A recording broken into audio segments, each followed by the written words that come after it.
Your Excellency Gabriel Boric Font, President of the Republic of Chile, Your Excellency Simona-Mirela Miculescu, President of the General Conference of UNESCO, Your Excellency Paula Narváez, President of the Economic and Social Council, Your Excellency Omar Zniber, President of the Human Rights Council, Ms. Audrey Azoulay, Director General of UNESCO, Excellencies, ladies and gentlemen.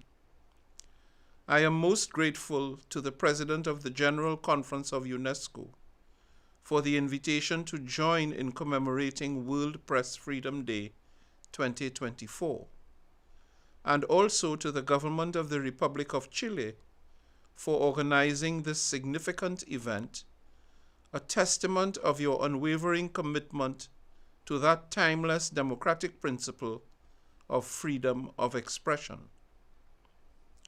Freedom of expression is also a fundamental human right, enshrined in the Universal Declaration of Human Rights, the 75th anniversary of which we commemorated proudly last December here at the United Nations. Press freedom, a core component of the right to freedom of expression, recognizes the right of journalists and media organizations to operate independently and to report the news impartially without censorship or intimidation. These rights and freedoms are crucial in instilling public confidence in unfettered, truthful reporting, which allows people to make well-informed decisions. This year's theme, A Press for the Planet, Journalism in the Face of the Environmental Crisis, is especially timely given the imperative of accelerating action towards achieving the Sustainable Development Goals over the next 6 years.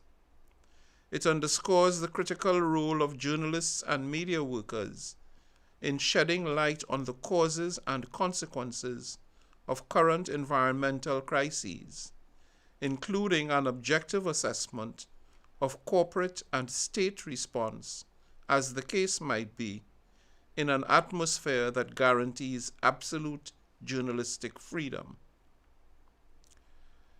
Excellencies, sustainability remains one of the core unifying principles of my presidency of the General Assembly, with environmental protection and climate action high on my agenda, because we are witnessing in real time evidence of the avoidable human impacts of how we consume resources.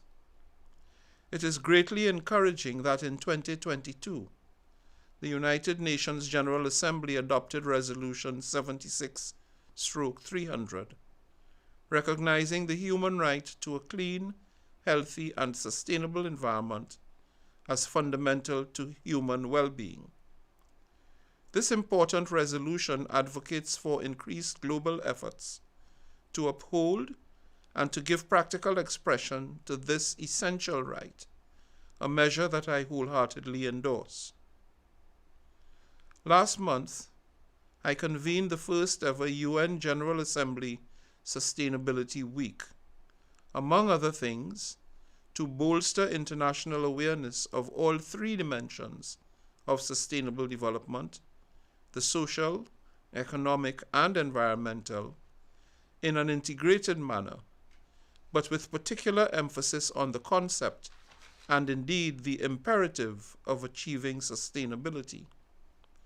My interactions with journalists and media, both online and offline, were critical to informing global audiences about these issues and raising awareness about the prevailing gaps and challenges, thus triggering innovations and shaping policy decisions to address environmental challenges.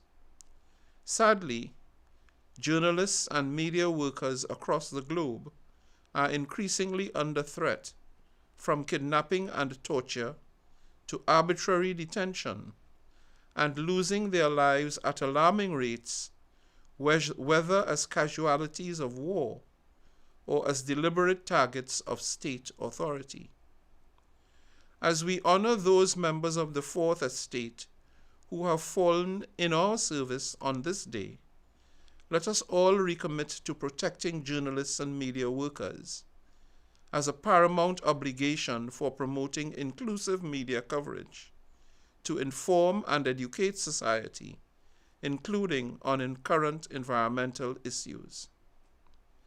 I therefore call upon member states to prioritize upholding and honoring freedom of expression, protecting journalists as well as media workers, and ending impunity. Ensuring accountability for attacks against and harassment of journalists and media workers is crucial to upholding democratic values globally. In this era, characterized by the pervasive trend of misinformation and disinformation, society needs the independence, expertise, and integrity of a free media more than ever. When applied to climate and other environmental issues, such trends are undermining our urgent efforts for climate action, effective policy formulation, and the protection of vulnerable communities, particularly women and girls, who are often disproportionately affected by climate change.